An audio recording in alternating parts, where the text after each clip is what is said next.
Good morning students, I am Sheikh Ali. I welcome you to my channel, My শিক্ষালয়।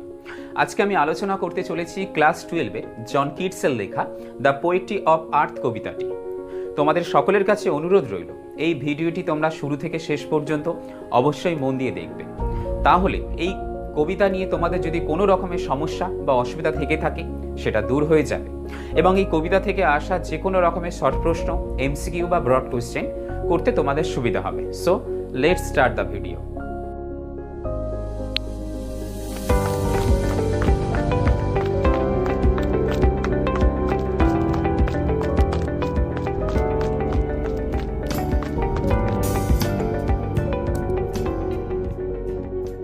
সম্পর্কে কিছু জেনে নেব। John Keats wrote this sonnet, The Poetry of Earth, on 30th December 1860. Actually, the original title of this sonnet was On the Grasshopper and the Cricket. English romantic মুভমেন্টের অন্যতম কবিদের মধ্যে John Keats ছিলেন কিন্তু একজন। তিনি 1795 খ্রিস্টাব্দে 31শে অক্টোবর লন্ডনেতে জন্মগ্রহণ করেছিলেন। তার সাহিত্য সৃষ্টিগুলির মধ্যে অন্যতম ছিল Hyperion, Endymion, ode to autumn, ode to nightingale ইত্যাদি।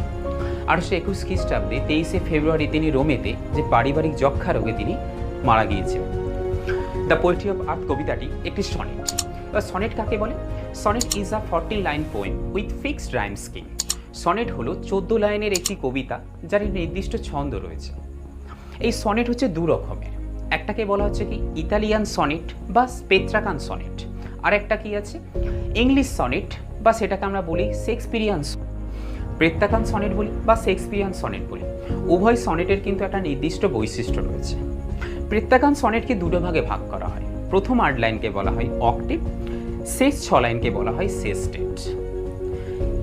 শেক্সপিয়ারিয়ান সনেটের ক্ষেত্রে এরকম হয় না। শেক্সপিয়ারিয়ান সনেটের ক্ষেত্রে 4 লাইন করে 3টে কোয়াট্রেন থাকে, তার মানে 12 লাইন, এবং শেষের 2 লাইনকে বলা হয় কাপলেট। এই পেত্রাকান সনেটের যে রাইম স্কিম থাকে, ছন্দ থাকে, সেটা হলো এ বিবি এ, এ বিবি এ, এটা অষ্টকে, এবং সেস্টেটের ক্ষেত্রে কি হয়ে থাকে সিডিই সিডিই। শেক্সপিয়ারিয়ান সনেটের ক্ষেত্রে ছন্দটা অন্যরকম হয়ে থাকে A B A B, C D C D, E F E F, G G. এটা হচ্ছে শেক্সপিয়ারিয়ান সনেটের ছন্দ। তা এই সনেটের মধ্যে যে অক্টেভটা থাকে, এই অক্টেভের মধ্যে কি হয় কোনো সমস্যাকে তুলে ধরা হয় বা কোনো একটা প্রশ্ন করা হয়, এবং সেস্টেটের মধ্যে কি হয় তার সমাধানটা দেওয়া হয়। সমাধানটা শুরু হয় ঠিক 9ম লাইন।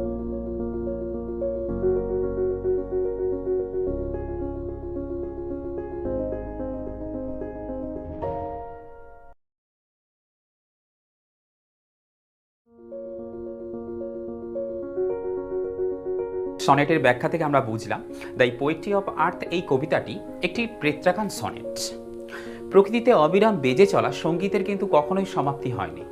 প্রকৃতি থেকে বাস্তব উদাহরণ নিয়ে জন কিটস তার চতুর্দশপদী কবিতা দ্য পোয়েট্রি অফ আর্থে প্রকৃতির সুরের অবিরাম অব্যাহত ধারাকে তিনি কি করেছেন তুলে ধরেছেন। এই পোয়েট্রি অফ আর্থ কবিতাটার দুটো অংশে দুটো জিনিসকে উপস্থাপিত করা হয়েছে। অক্টেভ মানে 8 লাইনের অংশে দ্য গ্রাসহপার গ্রীষ্ম ঋতুকে উপস্থাপিত করেছে। শেষে সেস্টেট মানে 6 লাইনের অংশে ক্রিকেট শীত ঋতুকে উপস্থাপিত করেছে। তো চলো আমরা এবার কবিতাটা পড়ে দেখা যাক। Earth, John Keats. The poetry of earth is never dead. The poetry বলতে কি আমরা জানি কাব্য, কিন্তু এখানে কবি পোয়েট্রি বলতে কাব্যরূপে ব্যবহার করেন।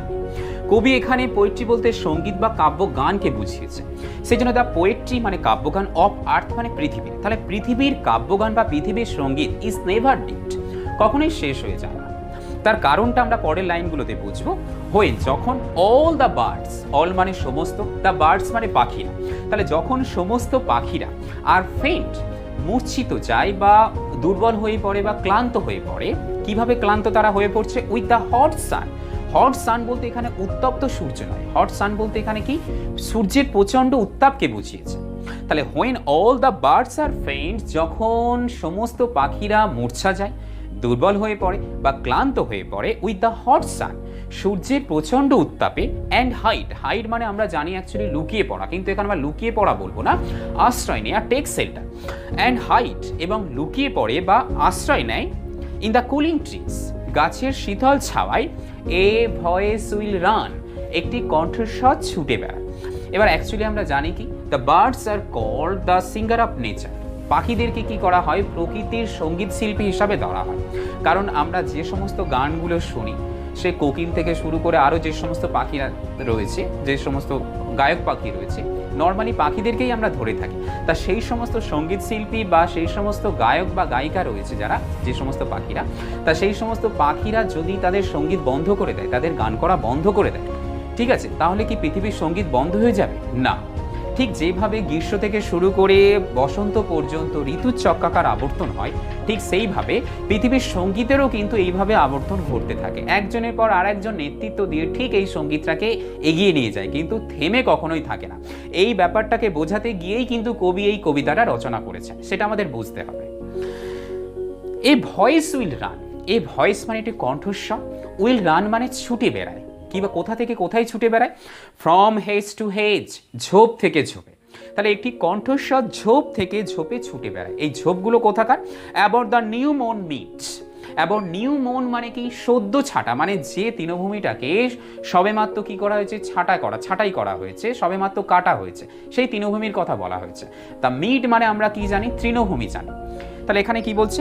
এ ভয়েস উইল রান, একটি কণ্ঠস্বর ছুটে বেড়াবে, ফ্রম হেজ টু হেজ, ঝোপ থেকে ঝোপে, অ্যাবাউট নিউ মন মিট, সদ্য ছাটা তৃণভূমিতে। তাহলে সদ্য ছাটা তৃণভূমির ঝোপ থেকে ঝোপে একটি কণ্ঠস্বর ছুটে বেড়াবে। তাহলে এবার পাখির যে সঙ্গীত বন্ধ করে দিল, তারপর কে এলো দেখে নি। That is the glass hopper, এইটাই হচ্ছে গঙ্গা ফড়িং, বা আমরা এটাকে কি বলে থাকি? ঘাস ফড়িং বলে থাকি। তাহলে that is the glass hopper, এটা হচ্ছে ঘাস ফড়িং। হি টেক্স দ্য লিড, হি মানে সেই, টেক্স মানে নিয়ে থাকে, দ্য লিড মানে নেতৃত্বটা। তাহলে সেই নেতৃত্ব নিয়ে থাকে বা নেতৃত্বটা সে দিয়ে থাকে। তা এই লাইনে আমরা একটা জিনিস দেখতে পাচ্ছি, গ্রাস হপার কথাটা, the first letter of glass hopper is capital. প্রথম বর্ণটা আমরা যেটা দেখতে পাচ্ছি, লেটারটা দেখতে পাচ্ছি, ক্যাপিটালে দেওয়া রয়েছে। তার কারণ নিশ্চয়ই কিছু আছে। তাই এখানে গ্রাস হপারকে কি করা হয়েছে? পার্সনিফাই করা হচ্ছে, গ্রাস হপারের উপর ব্যক্তিত্ব আরোপ করা হয়েছে। তারপরে আমরা দেখতে পাচ্ছি হি টেক্স দ্য লিড। তো এখানে জেন্ডার হিসাবে কাকে বেছে নেওয়া, কোন জিনিসটাকে বেছে নেওয়া হয়েছে? এখানে জেন্ডার হিসাবে ওকে মেল ধরে নেওয়া হয়েছে। তাহলে হি টেক্স দ্য লিড, সে নেতৃত্ব দিয়ে থাকে, ইন সামার লাক্সারি, গ্রীষ্মের বিলাসিতায়। তাহলে কেন এখানে গ্রীষ্মের বিলাসিতা বলা হয়েছে? তাহলে এই প্রকৃতির যারা সঙ্গীত শিল্পী ছিল, তারা কি করেছে? এখন ক্লান্ত হয়ে পড়েছে, তারা আর গান করতে পারছে না সেই পরিস্থিতিতে, প্রতিকূল পরিস্থিতিতে। তা সেই সময় কি করছে? গ্রাস হপার সেই সঙ্গীতের ধারাটাকে চালিয়ে যাচ্ছে, অব্যাহত রাখছে। তাহলে সেখানে আর যে সঙ্গীত, তারা কিন্তু নেই। তাহলে সেই এখন কি করছে? গান করছে। সেই জন্য বলা হয়েছে কি? হি গ্রীষ্মের বিলাসিতা। এবার নেতৃত্ব দেওয়া কেন বলা হয়েছে?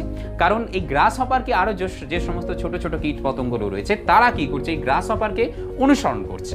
গ্রাস হপার কি করছে? নেতৃত্ব দিচ্ছে। সেই জন্য গ্রাস হপারকে এখানে বলা হয়েছে হি টেক্স দ্য লিড। তাহলে আবার দেখে নিই, that is the grasshopper, ওটা হচ্ছে ঘাস ফড়িং। হি টেক্স দ্য লিড, সে নেতৃত্ব দিয়ে থাকে, ইন সামার লাক্সারি, গ্রীষ্মের বিলাসিতা। He has never done with his delight. তাহলে he has never done, never done কথাটার মানে কি? কখনো শেষ হয়ে যায় না বা ফুরিয়ে যায় না। তাহলে হি হ্যাজ নেভার ডান, তার কখনোই শেষ হয়ে যায় না, উইথ হিজ ডিলাইট মানে আনন্দ। তাহলে তার আনন্দ কখনোই শেষ হয়ে যায় না বা ফুরিয়ে যায় না। ফর, কারণ, when tired out of fun, when মানে যখন, টায়ার্ড মানে সে ক্লান্ত হয়ে পড়ে। আমরাও দেখেছি আনন্দ করতে করতে আমরা একটু বিশ্রাম নিতে থাকি, ক্লান্ত হয়ে পড়ি, আবার একটু বিশ্রাম নিয়ে আবার শুরু করলাম, ঠিক সেই রকম টায়ার্ড, ক্লান্ত হয়ে পড়ে, আউট অফ ফান, আনন্দ বা মজা করে। তাহলে যখন সে আনন্দ বা মজা করে ক্লান্ত হয়ে পড়ে, হি রেস্টস, সে বিশ্রাম নেয়, অ্যাট ইজ, আরামে। আরামে কোথায় বিশ্রাম নিচ্ছে? বিনিথ সাম প্লেজেন্ট উইট, বিনিথ মানে নিচে, সাম মানে কিছু, প্লেজেন্ট মানে আমরা জানি মনোরম, উইট মানে আগাছা। তখন সে কি করছে? কিছু আগাছার নিচে, মনোরম আগাছার নিচে সে বিশ্রাম। সো এবার আমরা কবিতার শেষের অংশটা শুরু করব। The poetry of earth is seizing never, the poetry of আর্থ, পৃথিবীর কাব্যগান বা পৃথিবীর সঙ্গীত, ইজ সিজিং নেভার, কখনোই কিন্তু থেমে থাকে না, কখনোই শেষ হয়ে যায় না, কখনোই কিন্তু ফুরিয়ে যায় না। এই লাইনটার উপরে কবি বিশেষ করে জোর দিয়েছে। তার কারণ আমরা পরের লাইনগুলো যদি পড়ি আমরা বুঝতে পারব। On a loan winter evening, তাহলে অন আ লোন, লোন মানে আমরা জানি কি? নির্জন। উইন্টার ইভিনিং মানে শীতকালের সন্ধ্যাবেলা। তাহলে on a loan winter evening, শীতকালে নির্জন সন্ধ্যাবেলা। এবার নির্জন কেন শীতকালে বলা হয়েছে? নর্মালি আপনি দেখেছি, যতই বাইরে থাকি না কেন, শীতের হাত থেকে বাঁচার জন্য আমরা যতটা তাড়াতাড়ি সম্ভব বাইরের কাজ মিটিয়ে আমরা বাড়ি ফিরে আসি। ঠিক আমাদের তুলনায় ইংল্যান্ডের শীতের পরিমাণটা বেশি, সেই জন্য সেখানকার মানুষও আমাদের মতোই বাইরের কাজ যত তাড়াতাড়ি সমস্যা মিটিয়ে তারা কি করে? বাড়িতে চলে আসে। এবার যেহেতু বাইরে সেইভাবে মানুষজন থাকছে না, জনজীবন শূন্য, সেই জন্য কি করছে, একটা নির্জন ভাব বজায় থাকছে। সেই জন্য এখানে দ্য উইন্টার ইভিনিংকে নির্জন বলা হয়েছে।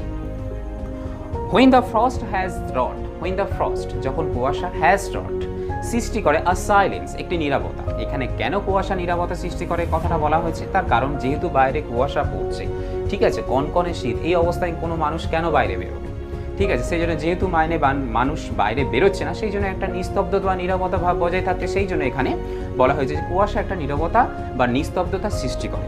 ফ্রম দ্য স্টোভ, স্টোভের কাছ থেকে, স্টোভ মিনস এখানে কি আমি আপনি যে সমস্ত স্টোভ বাড়িতে ব্যবহার করে ওই সমস্ত স্টোভের কথা বলা হয়নি।